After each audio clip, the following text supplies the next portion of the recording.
Buenas noches, soy Percy Vilches Salvatierra y este es un episodio más de Libertad Bajo Palabra.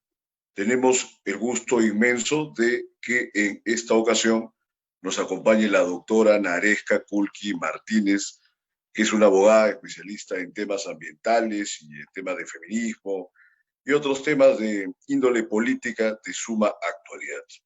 Bienvenida, Naresca.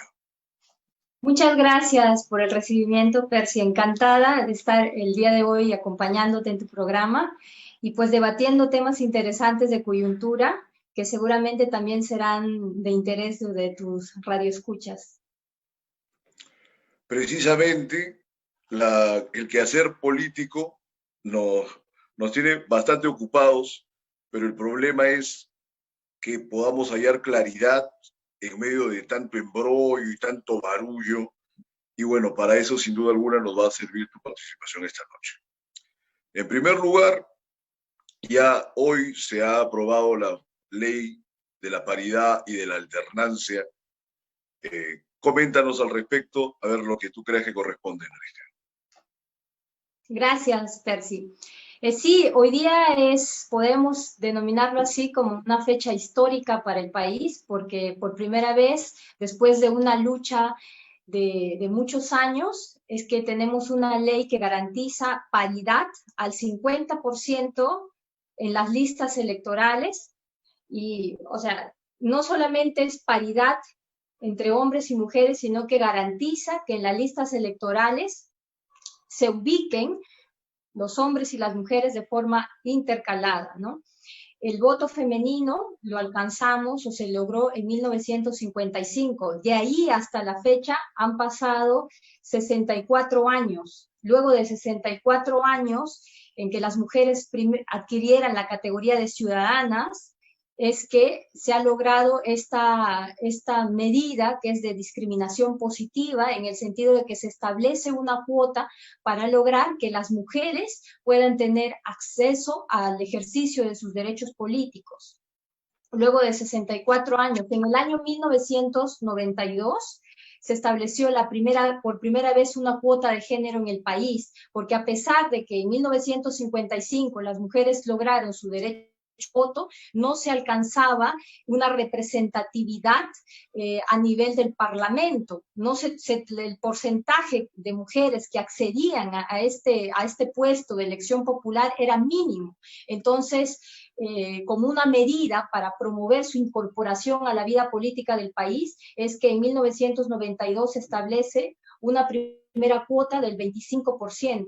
Posteriormente, en el año era 1997, posteriormente en el año 2000 es que esta cuota se amplía al 30% y es la cuota que ha tenido vigencia todos estos años hasta que en el 2018, en el 2019, en agosto, se aprueba pues paridad y alternancia, pero a diferencia de esta ley que ha sido publicada hoy, esta paridad y alternancia era progresiva, porque no se aplicaba de forma automática o inmediata ese 50%, esa equidad que debe haber en las listas. Entonces, ahora sí, el logro que es una lucha del movimiento feminista y es una lucha de la sociedad en su conjunto, tanto mujeres como hombres, que van más o menos en la misma línea de pensamiento de que no solamente tiene que haber igualdad ante la ley, sino que más allá de la igualdad tiene que haber, de que solamente está reconocida en una constitución, reconocida en las normas jurídicas, en las leyes que tenemos, sino que trata de materializar una igualdad que va mucho más allá, que es una igualdad material o sustantiva, ¿no? Que apunta hacia una equidad, porque definitivamente vivimos dentro de una cultura machista, las mujeres sufren constantemente acoso sexual y en el ámbito político, acoso político, y eso, sumado a las barreras estructurales que existen, que son propias de nuestro sistema, impiden que las mujeres tengan acceso a sus derechos políticos. Entonces, es un punto a favor del camino que estamos trazando como sociedad para alcanzar una igualdad de oportunidades entre hombres y mujeres. Se cortó la señal un rato. Te comentaba, Naresca, entonces, ¿tú crees que esta ley va a resultar siendo benéfica? Pero a mí me inquieta Y por supuesto puedo celebrar que se dé esta paridad y esta alternancia en este momento, pero no solamente el tema del, del problema político en que estamos inmersos es por la disparidad que hay entre los géneros, sino sobre todo en el nivel de las competencias, básicamente de las personas que están ejerciendo cargos públicos, que sin ser tremendistas, pues en el curso de esta pandemia hemos visto que ahondan en la desgracia.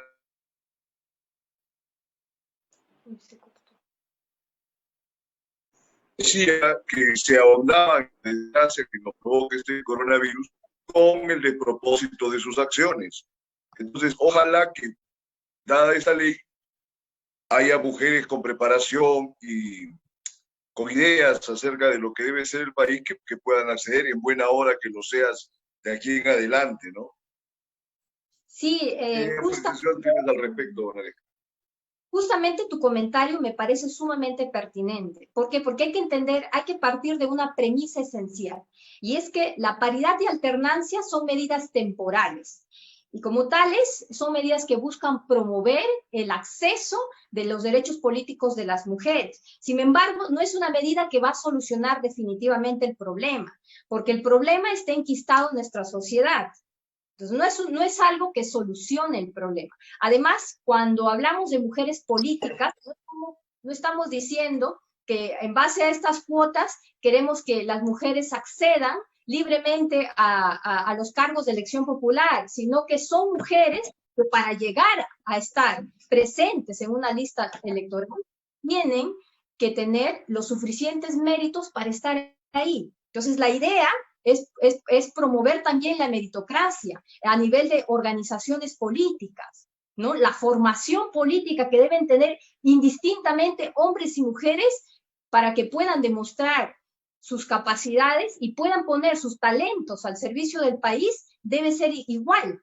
Entonces, de lo único que se trata es que en esas listas se garantice que 50 sean hombres y 50% sean mujeres, pero ambos definitivamente tienen que estar en las mismas capacidades, ¿no? Porque estamos cansados de que las mismas personas que se meten a política, quizás nuestra constitución no establece más requisitos, y eso todos los ciudadanos lo saben, no establece requisitos. Ojalá lo supieran, Naresca. No creo que lo sepan todos, pero está bueno ese optimismo, me gusta, pero ¿sabes qué? Me preocupa un tema que es que ojalá que se pueda dar un trabajo político en los movimientos y las organizaciones que, como sabemos, no están realizando un trabajo intensivo en estos aspectos, y la verdad que la cruda realidad es que hay mucha gente que llegan a asumir sus cargos o sus puestos en las listas electorales por cualquier tipo de razones menos la de sus competencias.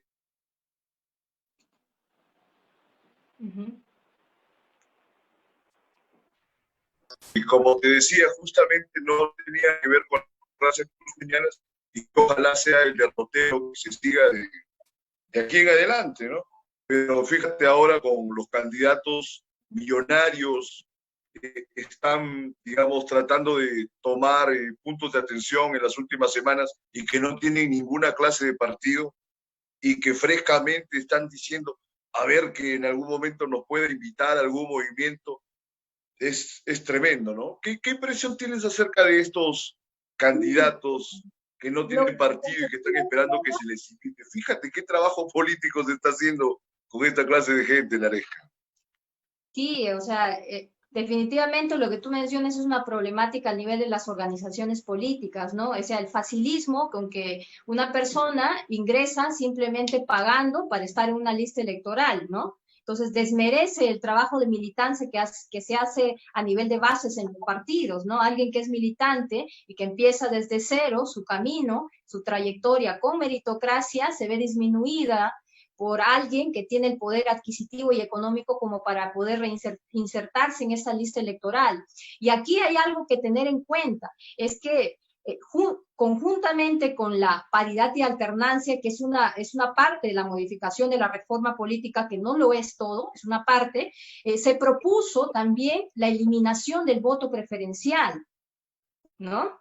Entonces, es una medida complementaria a la paridad y que va a permitir que haya equidad al momento de organizar las listas y sobre todo que la gente empiece a votar por convicción en la organización política en su conjunto y no solamente para votar pensando en un personaje que ha sido invitado a un partido que no es militante, que no está inscrito en el registro de organizaciones políticas como tal y que solamente utiliza a una organización política como un vientre de alquiler para lograr llegar al poder, para llegar a ocupar una curul dentro del Parlamento.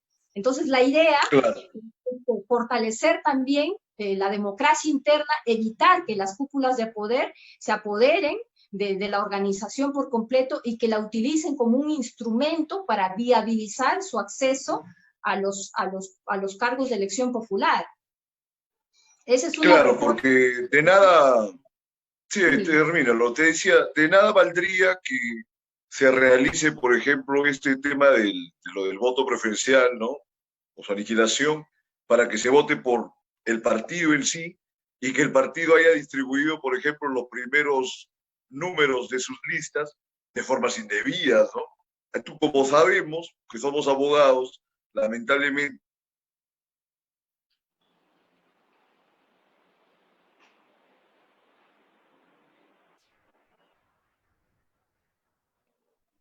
te decía, Naresca, que la tradición criolla, ¿qué implica? Que una vez que esté hecha la ley, se hacen las trampas, ¿no? Bueno, eso ya es un problema de la sociedad, pero habría que ver qué cosas se puede hacer en el futuro. Mira, justo tú que estás incidiendo mucho en el tema de la meritocracia, este gabinete que se formó hace poco, ¿no? Con Cateriano a la cabeza, ha tenido diversos cuestionamientos, sobre todo en un sector gravitante y muy delicado que es el sector trabajo, con el actual ministro Ruggiero. Como te decía, con el actual ministro Ruggiero no tiene mayores competencias en el sector público. Yo vi algunos posts en este sentido en tu cuenta personal. Sería interesante que nos comentes tu punto de vista acerca de esta designación, que yo tengo toda una teoría, pero quisiera escucharte primero a ti, por favor, Naresca. Adelante. La designación del ministro Ruggiero ha generado definitivamente polémica entre la población. Hay quienes opinan que no tiene las competencias para estar liderando la cartera del Ministerio de Trabajo, porque no tiene los títulos suficientes, porque no tiene la experiencia que se requiere para el puesto, y sobre todo porque si lo comparamos, pese a las declaraciones que ha dado el premier cateriano, si lo comparamos porque él señala, ¿no? Expresamente que el ministro tiene las capacidades para estar ahí y sobre todo que en esta oportunidad ha querido también darle oportunidad a los jóvenes, ¿no? Sin embargo, hay un grupo de la población que se cuestiona el hecho de las oportunidades a los jóvenes, pero o sea, como entenderlo como un desincentivo para aquellas personas que son jóvenes y que se preparan y que en la carrera pública también se entiende que es meritocrática, ¿no? Porque esa es la idea cuando se hizo la reforma con el sistema Servir. Y justamente cuando uno quiere acceder a un puesto, el que fuera el mínimo con un contrato administrativo de servicios, un CAS, en el régimen CAS, pues tiene que definitivamente demostrar cierto nivel de experiencia y capacitación, ya sea a través de títulos, grados académicos, diplomados, maestrías. Entonces, no puede ser posible que un ministro pues no tenga esa experiencia que al menos tienen quienes trabajan para una institución pública, ¿no? Y además hay que considerar, aparte, hay quienes dicen que el cargo pues de ministro es político. Sí, es cierto, es Es un político. cargo de confianza, ¿no? Claro. De confianza. Estamos de acuerdo que es un cargo de confianza, pero La definitivamente Constitución no exige nada más, ¿no? Que 25 años y ser peruano de nacimiento. Listo, pero definitivamente tiene que tener también los conocimientos técnicos, de suerte que el concepto que debería manejarse es que sea este un cargo técnico-político, porque definitivamente para manejar asuntos tan importantes y tomar las decisiones políticas acertadas, que en este contexto de pandemia pueden costarle demasiado al país, y no solamente hablamos de impacto sobre la economía o la pérdida de empleo, sino que puede tener impactos directos, o sea, una mala gestión puede tener impactos directos sobre la vida de las personas. ¿De qué tipo? ¿En qué estás pensando, Nareja? Coméntanos, ¿qué estás especulando ahí? Es interesante. ¿Ese impacto de qué naturaleza podría ser? ¿Algún incidente social? ¿Alguna Sí, especie de levantamiento, por ejemplo? hay sectores que son preocupantes en esta crisis, ¿no? Y este sector en particular, el sector trabajo, es trascendental, porque ya hemos visto, pues, que hay una densa masa de personas que se han quedado desempleados. En Lima nada más hay más, a junio se calcula que Es hay una más de bomba de tiempo, claro. personas que han Es perdido. tremendo. Entonces, ¿cómo hacer para reinsertarlos? Y encima tenemos ahora la suspensión perfecta, ¿no? ¿Cómo saber si es que se ha aplicado correctamente, si no corresponde? Entonces hay que fortalecer a quién, a la autoridad de fiscalización. Es correcta, por ejemplo, la última medida anunciada por el ministro de Trabajo Rollero, el hecho de fortalecer la fiscalización, pero fortalecer la fiscalización ¿para qué? Para encontrar un punto de equilibrio entre la protección de los derechos también de los trabajadores, no solamente para... Mareja, te comento un tema con esto de los trabajadores del mismo el Ministerio de Trabajo. O sea, se tiene la data de qué cantidad de... Retomamos, a ver, un segundo. Decía, tenemos la data de qué cantidad de trabajadores del Ministerio de Trabajo se encuentran en la condición de laborar bajo un servicio, es decir, que son terceros. Si supieras el volumen de la gente que trabaja ahí en la cuadra 6 de Salaberry, con todas las exigencias, digamos, de un trabajador CAS, y que son terceros. Y eso se repite en todas las instituciones públicas. Y francamente,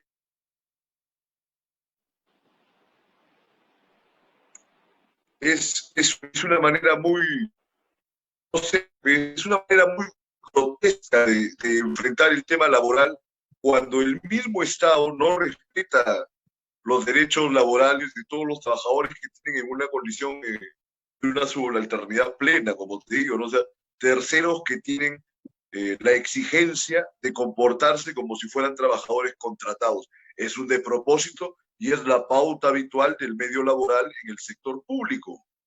Naresca, fíjate tú, coméntanos al respecto lo que creas Coincido conveniente. plenamente contigo, ¿no? El sector público,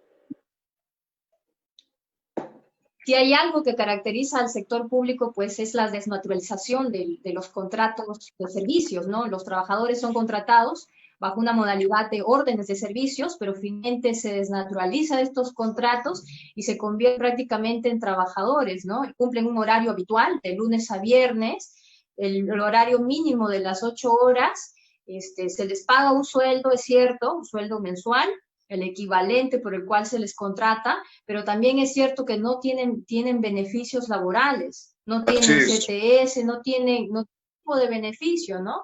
así Incluso los es, así es. contratos con un beneficio que son mínimos, reciben una gratificación de 300 soles en julio, en diciembre y no reciben más, no hay otro Por tipo de eso te beneficio. decía, el Estado es el primer violentador de los derechos laborales de las personas que están, digamos, a disposición de las entidades públicas. Y el Ministerio de Trabajo, sin duda alguna, es también uno de los principales elementos en esta pugna. Ahora, hay la idea de que este gabinete de Cateriano recién, digamos, que está mostrando que es el vuelco del gobierno de Vizcarra a la derecha. Yo no estoy de acuerdo, he escrito cualquier cantidad de artículos, ensayos, o sea, salvo por los elementos de Ceballos en la PCM y de Zamora, básicamente todo el tiempo el gobierno de Vizcarra ha tendido a favorecer no solo a la derecha como una cuestión abstracta, sino a favorecer a quienes prácticamente manejan la economía. Los millones de soles que se han dilapidado, que se han entregado indebidamente gracias al famoso programa de Reactiva Perú, que ha empezado a preocuparse por las pequeñas y medianas empresas recién al mes o a las 6 semanas de que fue lanzado, nos demuestran plenamente ello. Por ejemplo, entonces, te digo, la designación de Ruggiero en trabajo o de Belaúnde en energía y minas, bueno, o sea, son una manifestación bien clara de que ya el gobierno para esta última fase de reactivación económica quiere estar absolutamente solícito con la CONFIEC o con quienes tienen el manejo de la economía en el país, ¿no? Como puse en un artículo, eso tiene una lógica, pero no es la lógica del bienestar de todos los ciudadanos, sino del bienestar de solamente los accionistas de estas empresas. ¿Tú qué percepción tienes al respecto, Don Aresca? Bueno, lo que acabas de decir es algo que se desprende de los actos que han acontecido, ¿no? Con estos nombramientos, porque en principio, por ejemplo, en el caso de Ruggiero, pues, y del ministro de Energía y Minas vienen de sectores privados, ¿no? Su experiencia principal han hecho en sectores privados, incluso en el caso de Energía y Minas, había un asesoramiento directo a mineras, ¿no? Entonces hay cierto conflicto de intereses, ¿no? Entre quien ahora ejerce el cargo supremo dentro de un ministerio, dentro de una cartera, un sector, y claro, anteriores vínculos que tenía con ciertos sectores privados, ¿no? Y que después las normativas, las regulaciones, las decisiones, las políticas que se emitan, pues de todas formas van a tener cierto impacto en esas personas que eran anteriormente asesorados por ahora los ministros. Entonces, ese contexto nos da pie a hacer aseveraciones o presuponer lo que tú estás presuponiendo. Entonces, definitivamente es un problema también que en la teoría, pues en la teoría política se conoce como el estudio de la captura del Estado y las puertas las giratorias. puertas giratorias, efectivamente, Naresca, efectivamente. Sí, Has hay hecho una personas ilustración pormenorizada de los hechos y de los están en el términos. privado, dejan al público las decisiones, finalmente se retiran y son nuevamente reinsertados al sector privado. No es como una cadena que parece que estarían solamente, ingresarían para cumplir ciertos encargos, se podría decir así, ¿no? Que se han Claro. hecho toda la vida, se han hecho desde que empezó a regularse la ley en los tiempos de los inicios de la República, ¿no? Muy bien, Naresca. Entonces ya no quedan unos minutos para finalizar este bloque que ha sido un pleno gusto y te quería preguntar... Son distinciones que uno puede hacer, que se conoce. Sí, así es. Te quería preguntar lo que habíamos conversado justo previamente, ¿no? Que quería hablarte mucho más de ese tema y ya te invitaré en otra ocasión, pero era este tema del feminismo y de algunos personajes, ¿no? Que se la dan de chistosos y dicen que hay un feminacismo. ¿Qué impresión te produce a ti como una persona comprometida con la lucha de los derechos de las mujeres, etcétera, que se pueda hablar de feminacismo, ¿no? Que es una tontería garrafal, pero que es un término que se ha propalado extensamente? Coméntanos, a ver, Naresca, para ir terminando. Adelante. Sí, es un término que se utiliza como peyorativo, ¿no? Es un término que se utiliza para describir al colectivo feminista, pero no desde una visión positiva, sino de negativa, ¿no? Tiene un tinte negativo. Ajá. Pero es un término definitivamente que no existe, que quizás está asociado porque tú sabes que en el movimiento feminista pues podríamos decir corrientes, que está asociado más a una corriente, a un movimiento feminista de tipo de izquierda y radical, ¿no? Entonces, sí. La visión que tiene la ciudadanía, porque debemos decirlo así, de que el feminismo hegemónico quizá da la impresión de tener cierta carga de intolerancia, ¿no? Es así como, o sea, hay que ser claros en el mensaje cómo lo está tomando la ciudadanía. ¿no? Claro. Que quizás no tiene los conocimientos, quizás no conoce, perdón, a fondo de qué se trata este movimiento, porque quizás ha habido ahí un tema en la comunicación y sobre todo porque hay también, así como hay un grupo feminista, también que eh, hay grupos que promueven este tipo de rechazo hacia un movimiento que nació con una causa legítima, con una causa noble, que en síntesis consiste en, eh, en luchar por la igualdad de oportunidades entre hombres y mujeres. No solamente hablamos de mujeres, no solamente se centra en las mujeres. Sí, es cierto, nació con la primera ola en el siglo XVIII, nació para reivindicar los derechos de las mujeres, porque las mujeres no tenían, no, porque en las sociedades de esa época las mujeres estaban relegadas y el hombre era, históricamente, ocupaba una posición superior, ¿no? De suerte que podría hacer lo que quisiera con una mujer. Las mujeres no tenían Era derecho al parte de su voto, propiedad de alguna manera, pues, ¿no?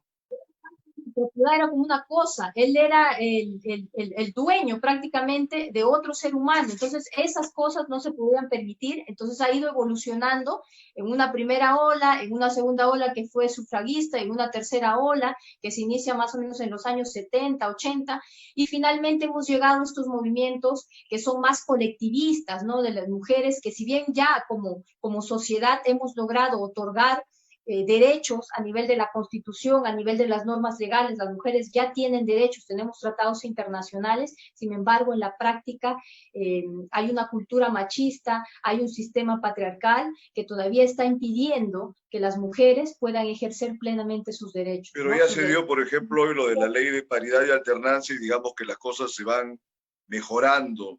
Pero yo Sí, creo que hay además este problema de los extremismos, ¿no? O sea, cualquier idea, la idea más pura, la idea más maravillosa que puede tener algún ser humano que se le ocurre, si se pone en práctica por gentes que están, digamos, de alguna manera enfermas o que son fanáticos, se va a legitimar, ¿no? O sea, el cristianismo, independientemente que uno crea en él, es una doctrina, digamos, bastante saludable, ¿no? Es positiva en términos generales, y sin embargo del cristianismo devino la Inquisición, devinieron los autos de fe, las hogueras de los herejes, etc.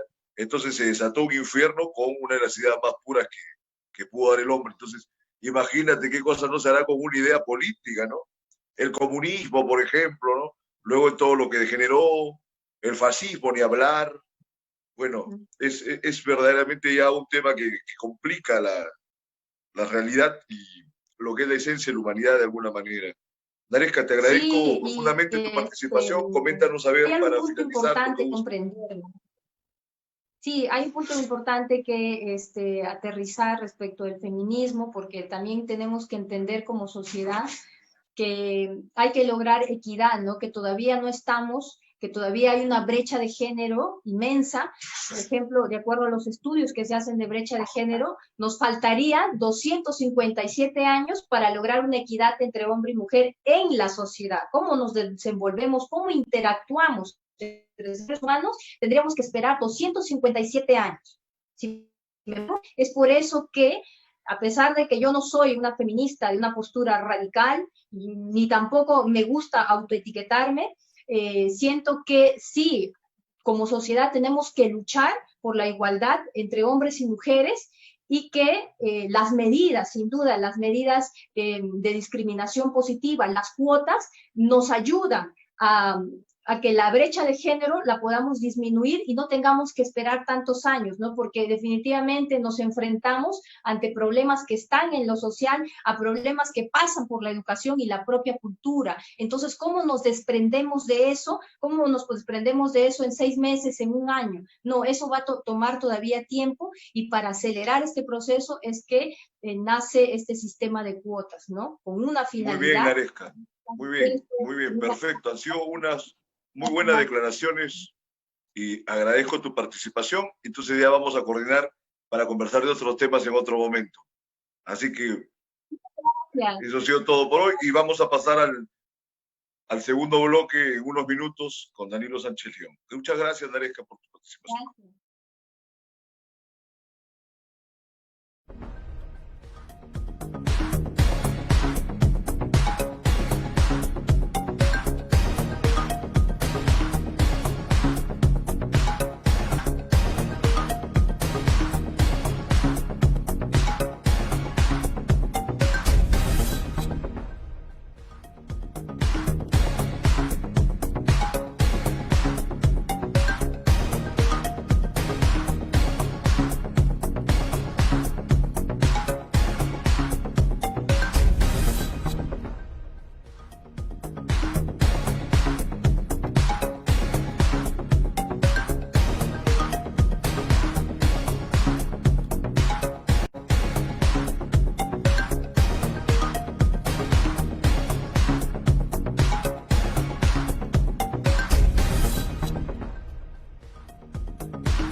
que nos hagan un gesto. Bien, buenas noches nuevamente, soy Percy Biche Salvatierra y en este segundo bloque del episodio de hoy de Libertad Bajo Palabra vamos a conversar con el escritor Danilo Sánchez León, que es uno de los especialistas nacionales en César Vallejo y también en Juan Ojeda, y este tema va a ser de una onda polémica, es un tema relevante y lo vamos a conversar en extenso en esta media hora última del programa de hoy. Bienvenido, Danilo. Gracias, muchos auspicios de estar aquí junto contigo en este programa. Buenas noches. Bien, adelante, adelante. A ver, se conoce mucho el trabajo que has hecho en relación de César Vallejo, pero bueno, ya indudablemente a estas alturas del ejercicio de la poesía en nuestro país, negar a Vallejo pues sería un atentado, ¿no? Un crimen prácticamente, ¿no? O sea, se intentaron, digamos, hace algunos años, hubo poetas bastante jactanciosos que, digamos, quisieron más o menos disminuir al Cholo Inmortal, pero con el paso de los años, pues, he visto que fueron una jactancia que no tenían ningún fundamento, ¿no? Me estoy refiriendo, por ejemplo, a Antonio Cisneros o al mismo Enrique Verástegui, cuya obra, digamos, por su complejidad, sí podía atender un comparendo, ¿no? Con lo de César Vallejo. El otro caso, en mi opinión, no tiene ya ninguna justificación.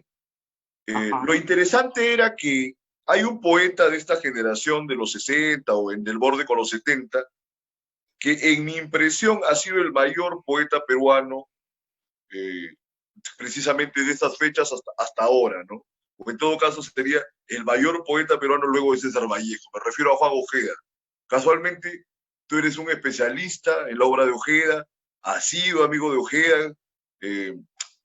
Si no me equivoco, tienes una opinión parecida respecto de Ojeda. ¿Qué nos puedes comentar al respecto, Danilo? Pues más que una opinión que se base en categorías de carácter intelectual, es por la vivencia que yo he tenido con Juan Ojeda, así como haber conocido a muchos otros poetas, de considerar que realmente él era un ser providencial, una persona que tenía talentos y un genio que era inexplicable, ¿no? Por decirte un rasgo, él iba a la Biblioteca Nacional, sacaba un libro en griego y lo leía en griego y lo traducía, y era absolutamente sorprendente saber que no había estudiado griego y sin embargo lo leía, ¿no? Hechos así, aparte de una disciplina, un rigor inmenso para sus lecturas de poetas clásicos. Él fundamentalmente leía a poetas latinos y griegos, y la capacidad de ahondar en esencias, ¿no? En hacer que de todos los acontecimientos, incluso de los acontecimientos banales, él pudiera extraer ideas básicas y fundamentales. Y ciertamente su poesía es de otro tono, de otro registro que todas las poesías modernas o actuales, ¿no? Porque él, como digo, tenía otros referentes, de ahí que su poesía, leerla, es extraña en estos momentos, ¿no? Es poesía conceptual, poesía metafísica, poesía... Es muy filosófica, claro. Filosófica, es profunda. Complicada también por ratos, ¿no? Sí, claro. El problema es que yo, digamos, tengo entendido que en el ámbito de las personas que leen poesía y que conocen de poesía, también discutir sobre la importancia de Juan Ojeda, digamos, pasa a ser como algo demasiado obvio. O sea, no hay quien diga Juan Ojeda es un poeta menor o de media alzada, para nada. La gente está de acuerdo que es un poeta importante, pero no tiene la repercusión social ni cultural que correspondería a una obra como la suya. No sé qué factores han influenciado en ello, no sé si será la extracción social, ¿no? Que él era pues, un chibutano humilde, o la cuestión racial, ¿no? Porque ciertamente también pues era mucho más cholo que los otros personajes que cobraron bastante notoriedad en aquellas épocas. No sé qué impresión tienes al respecto tú, que estudias tanto la literatura y que sabes tanto sobre Juan Ojeda, ¿no? Pues creo que dos factores que son los más visibles, los más gruesos. Uno es que él se puso en contra de toda la poesía contemporánea moderna. Él se enemistó con todos. Fue alguien que tuvo una actitud tan contestataria frente a todo lo establecido, a todo el sistema, al punto de cometer actos de una pues dimensión que era hasta ofensiva. Perseguía con un arma a algunos poetas, a veces les arrojó bandejas de escabeche en los restaurantes a poetas reunidos ahí que juraron siempre vengarse de él, hasta pues agrediendo o atentando con su vida. Y el otro hecho, creo que mucho más importante, es que su poesía es de otro registro e incomprensible para los cánones modernos, ¿no? Su poesía obedece a otras leyes, tiene otro tono y no hay la sensibilidad como para leerlo, ¿no? Nada, por ejemplo, en su poesía es cotidiano, y casi toda la poesía contemporánea es poesía caminante, poesía de calle, poesía de mundo palpable, ¿no? De mundo sensorial, de acontecimientos que nos ocurren en la vida. Ordinarios. Y la poesía de Juan no, la poesía de Juan solamente deambula por aquellos ámbitos que son pura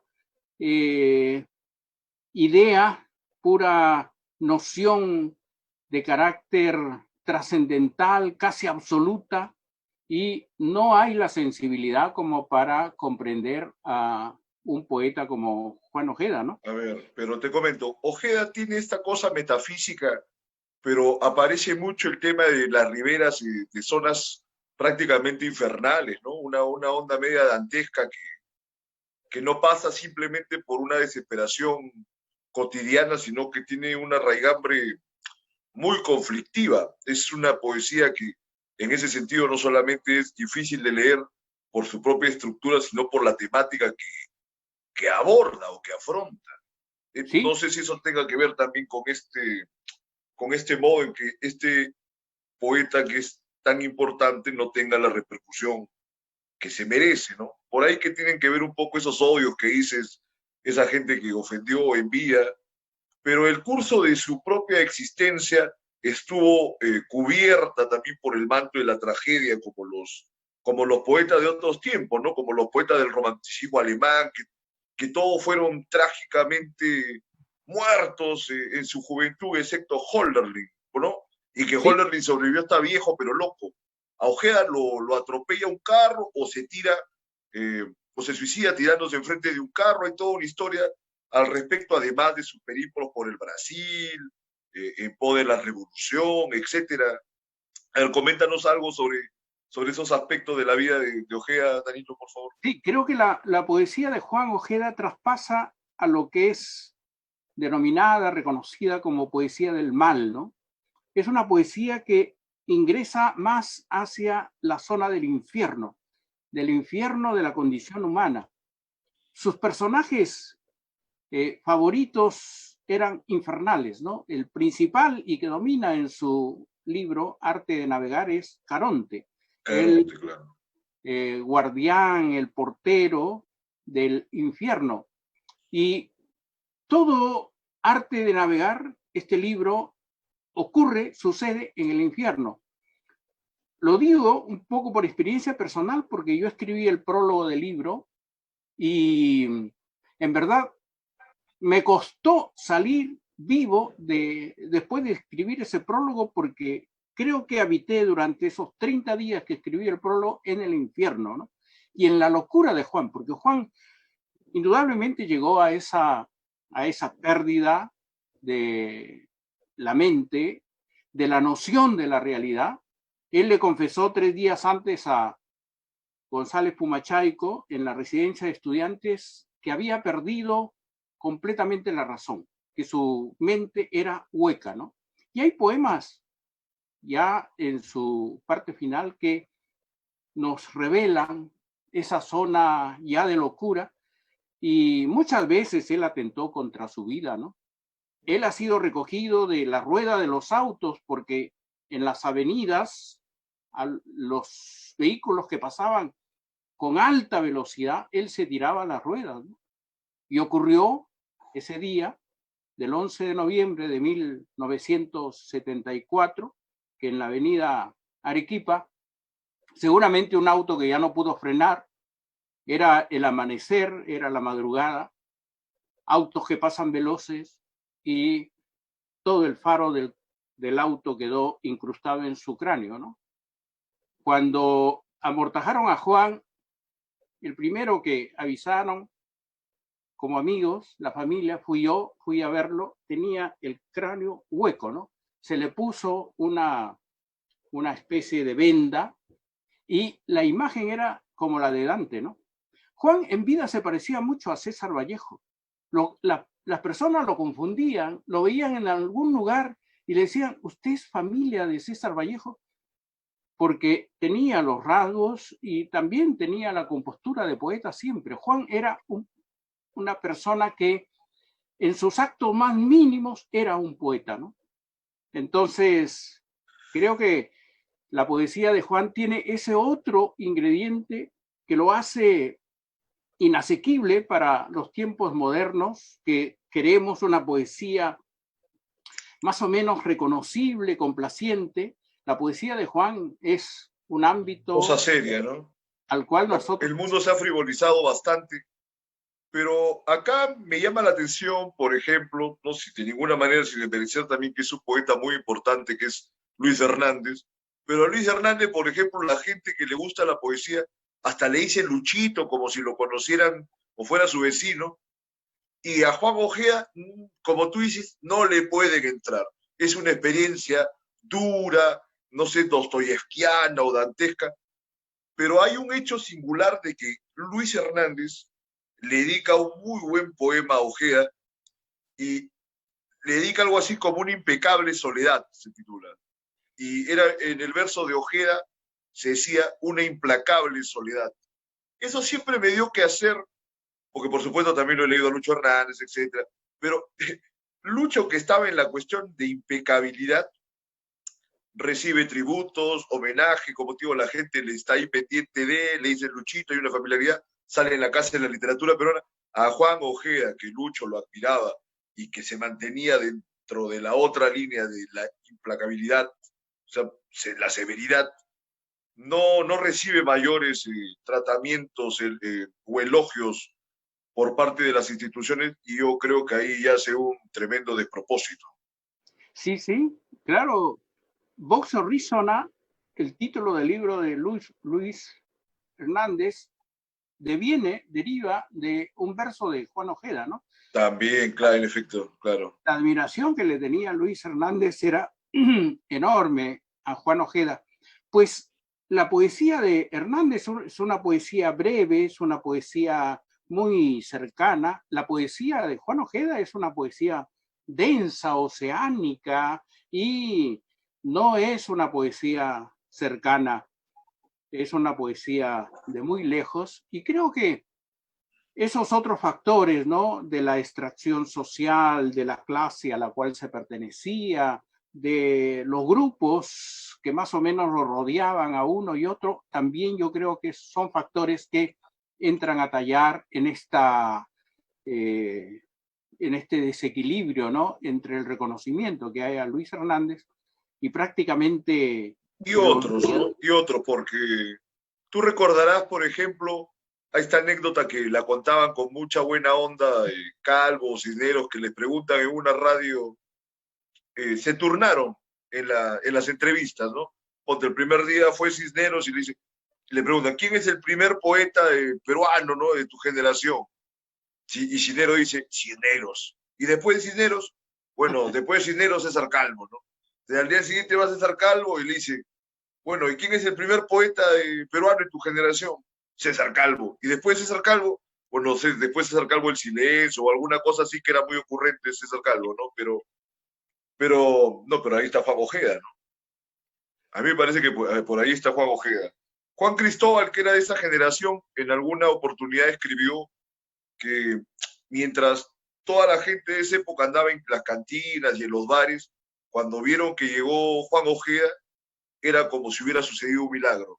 El problema es que ya no define más ese término de lo que era ese milagro. Pero tú ya nos has dado unas pistas con esas pinceladas acerca de la personalidad de este poeta inmenso que es Ojeda y esperemos que en el futuro tenga el reconocimiento que se merece.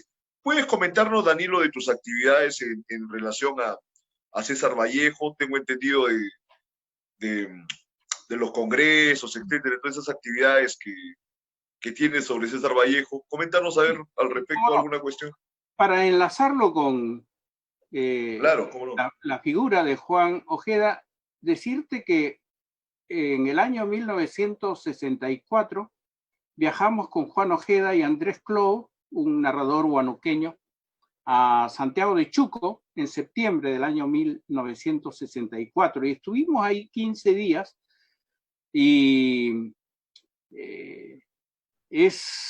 ha sido un testimonio puro y claro de esa coincidencia, esa admiración que César Vallejo le tenía a César Vallejo, que Juan Ojeda le tenía Vallejo, ¿no? Claro. A César Vallejo. Entonces, yo realizo durante los meses de mayo de cada año, excepto este año, una peregrinación a Santiago de Chuco, dentro de un movimiento cultural que se llama Capullí, Vallejo y su tierra. Así es. Realizamos muchas actividades y esta es una peregrinación que va recorriendo pueblos. Hemos recorrido circuitos, hemos ido por Cajamarca, hemos ido por Ancash. Tenemos itinerarios que tratan de recoger todo lo que es la esencia del mundo andino, ¿no? Porque así como César Vallejo, otro de nuestros contenidos fundamentales de este movimiento es el mundo andino. Y con eso preconizamos una literatura de la identidad, una literatura que recoja todo aquello que es entrañable a nuestros pueblos, a su acontecer, a sus valores, porque reconocemos que es en el mundo andino en donde hay aquellos contenidos que pueden paliar todo aquello que la globalización nos ha impuesto, como por ejemplo la fraternidad, como por ejemplo, por decir un rasgo un poco extraño, el mundo matinal, ¿no? El mundo matinal que Mariátegui siempre esperaba el hombre matinal, cuando él... Claro, tiene el libro El alma matinal, ¿no? Claro. Dedica unas páginas de valoración de Abraham Valdelomar, lamenta que Abraham Valdelomar no sea el hombre matinal pese a las cualidades que tiene, ¿no? Él lo denomina hombre crepuscular o alguien que cultiva una literatura crepuscular. Entonces, el mundo matinal está ahí radiante en el mundo andino. Y contenidos como estos tratamos de mostrarlo a los participantes internacionales, vienen de muchos países, y de esa manera queremos nosotros preconizar que el Perú tiene en el mundo andino una propuesta para el mundo contemporáneo, como son los valores de estas culturas primigenias que... Bueno, según entiendo en tu caso, con Capulí lo han agarrado por el lado de Vallejo, pero ciertamente el mundo andino también tiene una parcela muy interesante en el sur, con Gamaliel Churata y toda la gente, ¿no? Y del José Grupo María Combate, tienen toda su visión también del altiplano, pues, ¿no? Claro, y José María Arguedas, justamente... en la zona ya de Ojeda, ¿no? En Chipote y por ahí. También, por ejemplo, este año estaba proyectado para que nosotros sesionáramos en Chimbote con la agrupación Isla Blanca y luego subiéramos hacia Paliasca, Cabana e ingresar a Santiago de Chuco, porque siempre la meta es llegar a Santiago de Chuco como una especie de tierra de promisión. ¿Quién va a la Meca? Como quien va A la Meca, sí. A la meca de la poesía, pero no sé qué tan bien la haya pasado Vallejo en Santiago, porque en la mitología de Vallejo se dice que le quemó la casa a un juez, un Santa María, ¿no? Y que a partir de ahí ya no volvió por Santiago. Y, bueno, Vallejo más se la pasó pues en Trujillo ya jovencito, porque estudió con todo lo de la bohemia de ahí, con Ayala La Torre, ¿no? Con Macedonio, etcétera, con Antenor Orrego, que era una especie de preceptor, ¿no? Su gran amigo, una especie de hermano mayor suyo.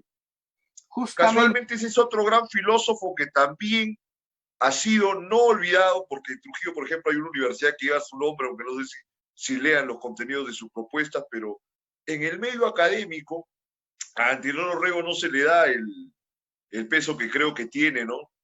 Bueno, debe ser por su filiación política, pero ya ese es otro tema para otro programa, pero sigamos la línea que estábamos tratando, Danilo, por favor, continúa.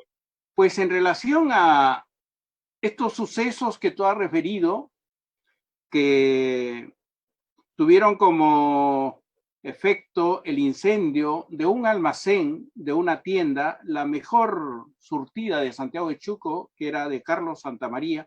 Justamente el 1 de agosto se cumplen 100 años, porque ocurrieron el 1 de agosto del año 1920, y que fue pues una explosión. Ardió Santiago de Chuco porque los policías asesinaron a Antonio Ciudad, que era un ciudadano notable. Luego el pueblo linchó a 3 policías, que los demás huyeron por los techos de las casas, se refugiaron en la casa de Carlos Santamaría, que había sido su prefecto, incendiaron la casa y varias otras casas vecinas. Fue en verdad un hecho jamás registrado, y eso no significó para que César Vallejo denostara de su pueblo, porque No, eso no. acerca de Santiago de Chuco él únicamente tiene palabras que son de una afiliación, de un cariño inmenso, incluso estando en París. Pero estos sucesos, la motivación fue rivalidades políticas que habían, y los hermanos Vallejo habían tomado partido por el bando de Leguía, que había inaugurado un gobierno reciente que llamaban la Patria Nueva, Sí, y claro. los civilistas que habían perdido el poder tenían un encono enorme. Habían entonces conflictos entre grupos sociales, que su pues eclosión fue el 1 de agosto del año 1920, ¿no? Que involucró a Vallejo y que le costaron 112 días de cárcel, desde el 6 de noviembre del año 1920, en que fue capturado en Trujillo, hasta el 26 de febrero de 1921, en que salió libre por la presión de los estudiantes, de la opinión pública y de muchas otras fuerzas de diversas regiones del Perú, ¿no? Percy Gibson, por ejemplo, hizo que su tío, que había asumido la dirección de la Corte Suprema de Arequipa, escribiera al ministro de Justicia pidiéndole informes sobre César Vallejo y explicaciones de por qué seguía preso, ¿no? Por todas esas razones. Así se movían las cosas en esas épocas, ¿no? Salió libre y luego, en el año 1923, partió para Europa, ¿no? La idea es que él sale de esa prisión prácticamente con el libro Trilce casi completamente terminado, ¿no? O en todo caso hay cualquier cantidad de material de Trilce que tiene que ver con la redacción que se hizo en esa cárcel de la ciudad de Trujillo. Sí, él pudo revisar los originales que tenía ahí de un libro que había denominado Cráneos de Bronce, y por lo menos 18 sonetos fueron completamente transformados. De ahí que, al mismo tiempo que se dice que trilce significa triste o dulce, significa muchos otros conceptos, también puede significar trizar, o sea, volver a quebrar algo para poder extraer algo. Trizas, ¿no? Claro. Él entonces ahí somete los poemas que había escrito a tal fragua, que tiene una frase que dice: me he asomado a tales abismos que pudo quedar yerta allí mi pobre ánima viva, del trabajo que hace en la cárcel de Trujillo, ¿no? Reescribiendo Trilce, pero este es un libro que indudablemente lo podríamos llamar libro de cárcel, así como otro que es Escalas, o Escalas melografiadas, ¿no? Que fue escrito, ese sí, íntegramente en la cárcel. O sea, en los 112 días, César Vallejo escribió 2 libros prácticamente, uno de poemas, que transforma la lengua castellana, o la poesía en lengua castellana, y Escalas, que es un libro de prosas, en donde casi todos los cuentos o pasajes recrean el mundo de la cárcel, ¿no? Sí. Danilo, te pido por favor, para culminar con esta conversación inicial, en 2 minutos que nos digas la importancia y la necesidad de enfrentarnos a una obra poética seria, profunda, como la de Juan Ojeda, por favor. Tu recomendación final al respecto. Porque Juan Ojeda hace este descenso al infierno para luego sobresalir y para avisorar un mundo de esperanza, un mundo de redención, un mundo en donde los ámbitos sean fértiles, ¿no? El poema culminante dice: porque será la tierra en sus dones primeros, herbajes fecundos, el ruido del tordo en los riscos y agua sonando, sonando. Vivimos esperando un objeto de presagios, la razón de una edad nueva, el tiempo de las vides tiernas, no tierra árida, no oscuros promontorios. Este es elogio de la infancia que finalmente culmina con 4 versos que dice: porque la tierra, niño, te cobijará en sus dones eternos, porque ya se avecina la edad de una historia fecunda. Mira, mira estas ruinas, luego caminaremos hacia los montes fértiles. Hacia los montes fértiles. Muy bien, Danilo. Esas han sido unas enormes palabras de Ojeda para finalizar esta sesión. Te agradezco tu participación y ya coordinaremos en algún momento para seguir conversando de esto y otros temas. Muy amable, Danilo. Buenas noches. Buenas noches. Muchas gracias también. Buenas noches.